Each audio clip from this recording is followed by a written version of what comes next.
I'm Kamal Santamaria. This is Counting the Cost on Al Jazeera, your weekly look at the world of business and finance. This week, who needs the International Monetary Fund? Well, we can think of two countries at least. In Hungary, they're back to the negotiation table. The country is ready to make concessions for the IMF and EU cash, but at what cost? And Egypt, the country that turned down an IMF deal, but now finds its post-revolution economy badly faltering. And a luxury car brand, 107 years old and still breaking sales records. We speak to the boss of Rolls-Royce. So remember last week we told you about Hungary, the country in the European Union, not in the Eurozone, but still in all sorts of Euro trouble.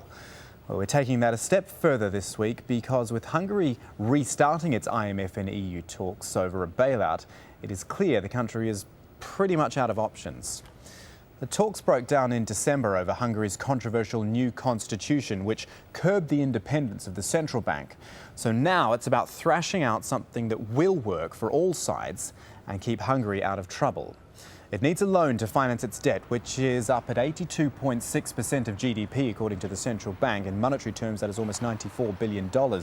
And much of that is in foreign currency because Hungarians snapped up mortgages at low rates from abroad. Regional implications too. Austria, for example, exposed to $41.6 billion of Hungarian debt, according to the Bank of International Settlements. Its 5-year borrowing costs jumped this week over investor fears. And then the major ratings agencies, they've all slashed Hungary's bonds to junk status. One of them, Fitch, sees the economy contracting 0.5% this year. So what is Hungary going to do about it all? Well, we're going to get the word direct from the top now. Joining us from Budapest, ZOLTÁN CSEFALVAY. He is Hungary's Minister of State of the Ministry for National Economy, and we thank you very much for joining us on Counting the Cost, sir. Am I being fair in saying that Hungary has no more options now, that the IMF EU bailout scenario is the only choice? I think the most important that Hungary is in talk with the IMF and the European Union, and in that case I think we will secure for Hungary a safety net, which is very important in this very turbulent time what we have in Europe, in particular in the Eurozone. The International Monetary Fund has said that it is calling for tangible steps from Hungary to show it's willing to follow policies to stabilise its economy. Do you know what those tangible steps are? Is the IMF indicating exactly what it wants? In such a kind of negotiation and talk, there are always some points that are maybe important than the others, and I think we can deal with this kind of points in a commonly agreed program. So I think that we are in a good track. So, but is Hungary headed for, like so much of Europe, more austerity measures, which, as we've seen all over Europe, the public just doesn't like? Hungary is now in a huge range of reforms. So we are restructuring, for example, local governments, from the higher education, the labor market. So Hungary is preparing the economy to be more competitive in Europe and on the global scale. So that is our main aim. And to achieve it, I think it is important if we have a safety net provided by the European Union and the IMF.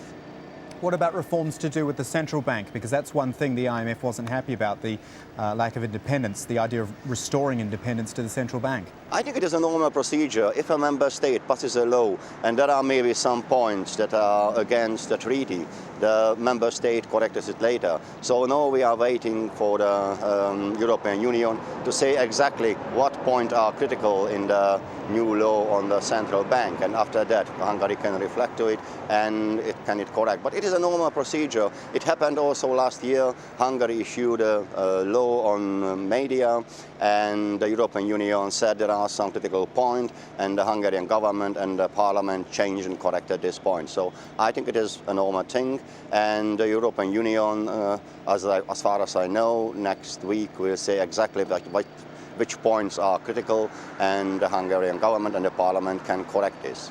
But in hindsight, and I know hindsight is a very easy thing, wouldn't it have been better to work harder on these issues last time you spoke to the IMF rather than having to go back to them in a worse position?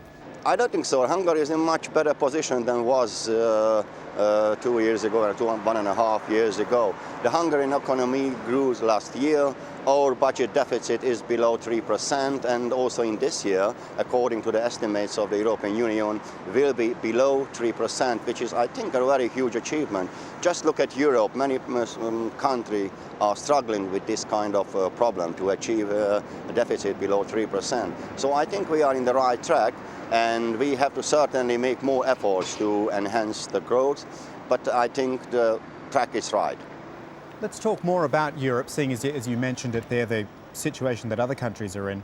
A lot of your debt there in Hungary is in foreign currency, in euros, which no one probably wants at the moment, and Swiss francs as well. How do you combat that problem? Can you combat that problem? It was, and I can say in past, it was one of the biggest problems we inherited from the previous government, the huge indebtedness of the population in foreign currencies, in particular the mortgages. But mid-December, we made an agreement with the Hungarian Banking Association, and I think it is a very good agreement to share the burden and the risk between the debtor, the state, and the banks.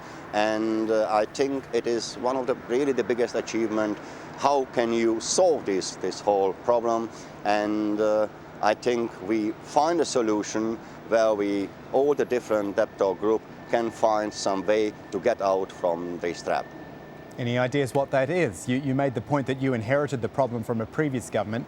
If you're in charge now, you've got to find a way to help your own people, the people who elected you. Certainly. That is what we made with this agreement. This agreement was very important because it is not too easy. There is not a textbook solution to it. How will you solve this kind of problem when the people in a country indebted in a foreign currency? Normally the failure was that that was not enough regulation during the previous government. But now we have found the solution. It's very complicated, that is why I don't go in detail. Mm-hmm. But we implement a preferred exchange rate. Below the preferred exchange rate, the burden is on the debtor. And above the preferred exchange rate, the burden is divided between the banks and the state. And that is what I said, it is a burden sharing. It is the best example for the burden risk sharing, what we can implement it in this very, very difficult problem. But I think that is the most important question in whole Europe, how to share the burden and the risk between all the important players. Can I get your view on the ratings agencies? We mentioned this earlier in our broadcast, the fact that the three major ratings agencies have all downgraded Hungary. Now, there's been so much controversy about how powerful they are or not. Do you feel that those moves were justified? The most important thing was the rating agencies sent us a message. Just read carefully the paper of the rating agencies. And they said, if Hungary are going forward in the way of the reforms, they could reverse this downgrading. So I think the most important message is, please speed after reforms, what you are carrying out in Hungary, and we are on it.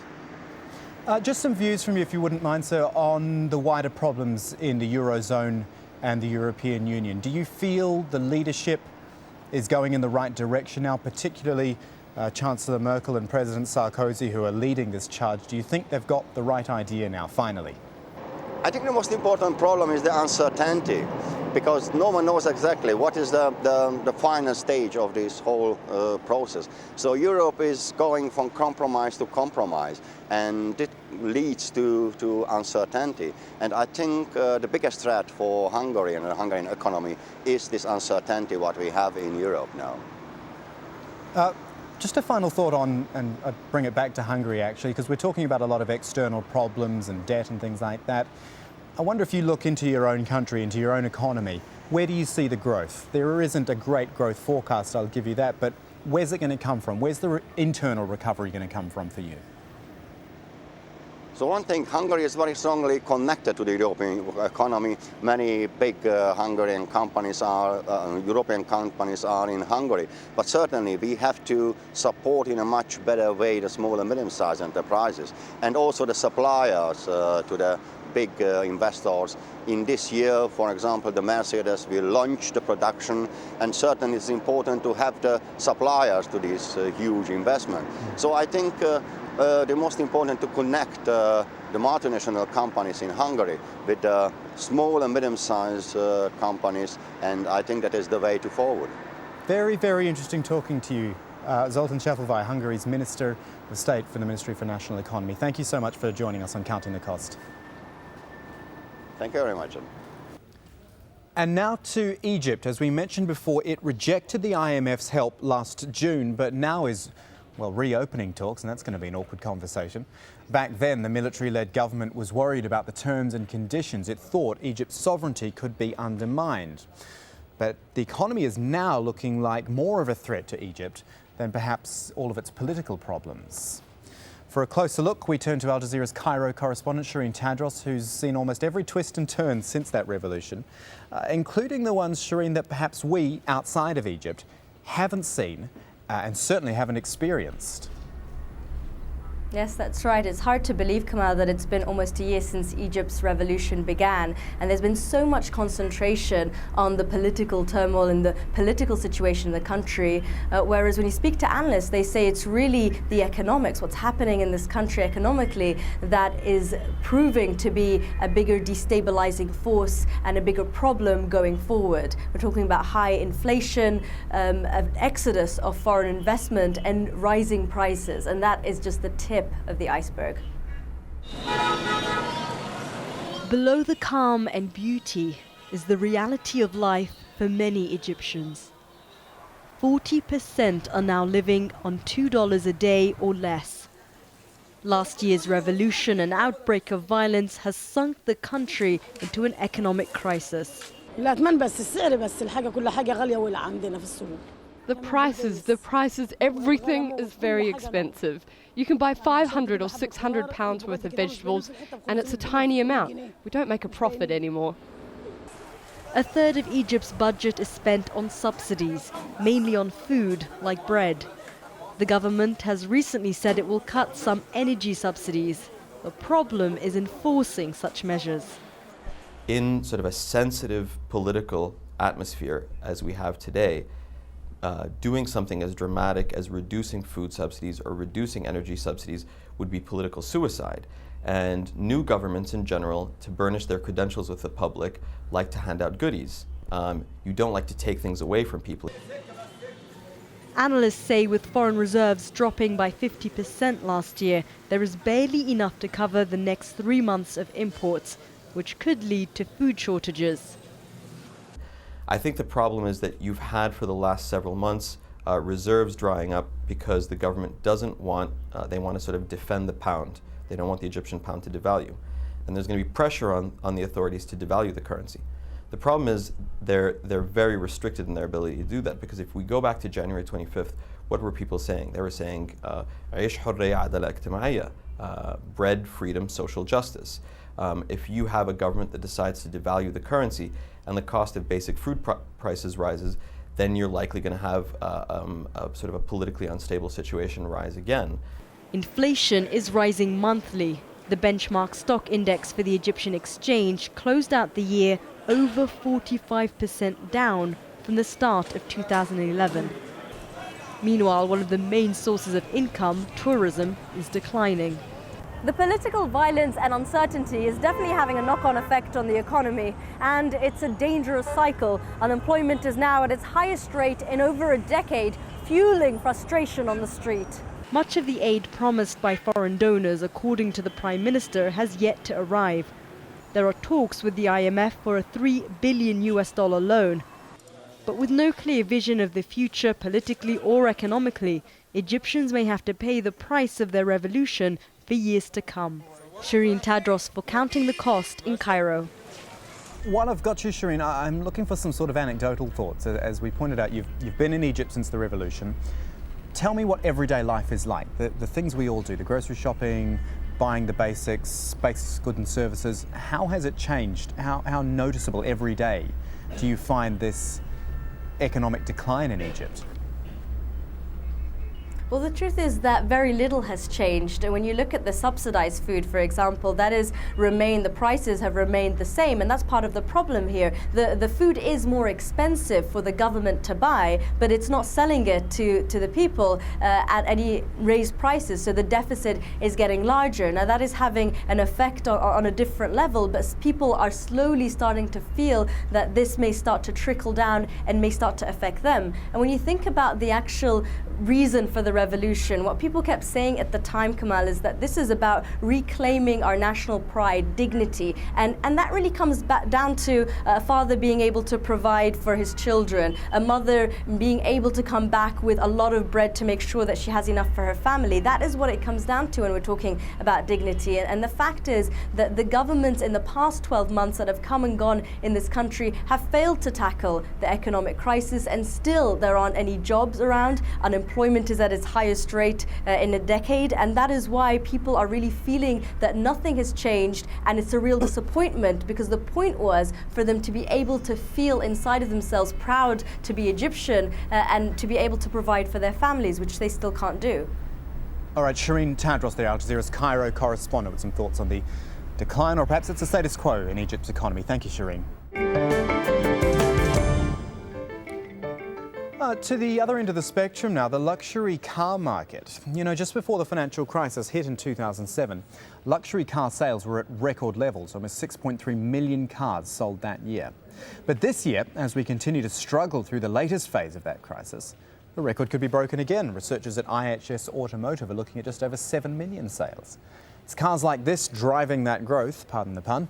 Rolls-Royce, in its 107-year history, has never had it this good, selling cars like this to the Chinese. Now, when we talk Rolls-Royce, it's important to remember it is now owned by BMW, a German company. And we've got a great opportunity now to talk about both company and country with Thorsten Müller-Ottbusch. He is the CEO of Rolls-Royce. Thorsten, you've had a record year in a terrible climate. Where did the growth come from? We have seen growth all over the world. Of course, main drivers are the United States market and also the Chinese market. But I can also report, and I'm really proud of that, is a considerable growth in the Middle East region. We have seen 23% increase in the Middle East region, and this even after the Arabic Spring in the beginning of last year. I want to start focusing with you, if I can, Thorsten, on Germany itself, because it is one place through this whole Euro crisis that has remained relatively strong. It's dipped for sure, but it's in much better shape than others.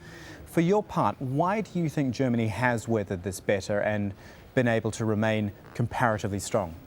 I mean, in general, I think the German economy is quite strong due to different reasons. There's a lot of smaller industry in Germany, so-called the Mittelstand. And this industry is the big backbone, you can say, for the industrial strengths of Germany. So that helped to weather the storm much better. I'm convinced that especially German industry is always going for the best, the max. They improve quality all over the place. They increase their international competitiveness to the max. And I think you need to do also quite a lot for being really successful in that highly competitive international surroundings. And Germany has weathered that storm quite successfully, I must say. And that's the reason why Germany is also so strong and very quickly out of recession we have seen in the year 2008 and 2009. Coming to Rolls-Royce, we have also seen a very successful year in Germany. We have doubled our volume in Germany. And that is very much due to the Rolls-Royce Ghost, the smaller Rolls-Royce, the car we have introduced 2 years ago. It is, in my perception, a more subtle way to drive a Rolls-Royce, and that is also a big portion of the success of that car, especially in the German market. And what about German leadership? What have you made of the way Chancellor Merkel has handled things, and I guess along with President Nicolas Sarkozy of France, really taken the lead in this whole crisis? Yeah, I think on my wish list this year definitely is that that duo and that also the other statesmen within the European Union can solve all the crises around the euro. because I'm definitely also depending on a more stabilized economic environment also in the European zone. And for that reason, I'm definitely asking for getting that euro topic fixed as soon as possible. Looking back, I think that duo Merkel and Sarkozy has weathered the storm quite successfully, but not finally made it to the point that we really see more calmer environment for the Eurozone. And do you think that European leadership has listened enough to business? The reason I say that is because we often talk in economic terms, debt especially, but as I put to a guest last week on the show, it's business which drives these economies. Have the leaders been listening to the business people about what their needs are, and especially about not choking off business in such difficult times?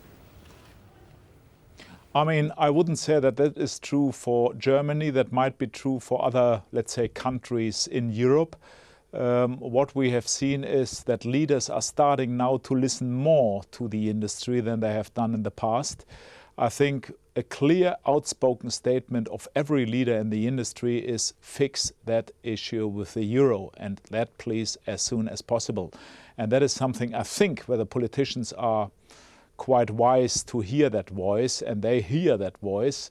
But of course, it's up to them now to really fix the issue and to bring Europe in a much more stable environment back again.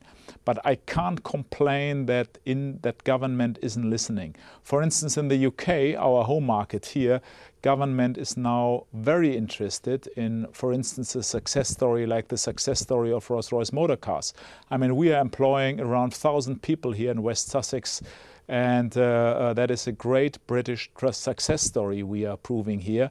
And so industry and also government is working here closely together to really enforce that smaller industry also and bring that back to track here in the UK market. Torsten Müller-Ortvosch, the CEO of Rolls-Royce Motor Cars. Good to talk to you. Thank you.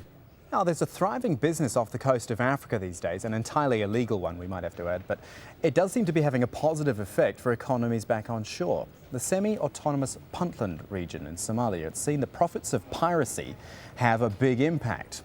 Not surprising considering the ransoms for single hijackings were as high as $3 million back in 2008 and up to a record of $9 million in 2010.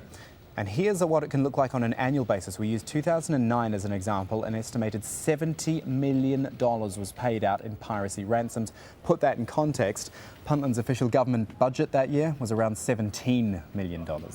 More now on that research and how the lure of piracy money might be combated from Andrew Simmons. It's a report looking at alternatives to military action to try to counter Somali piracy. Force on its own clearly isn't working.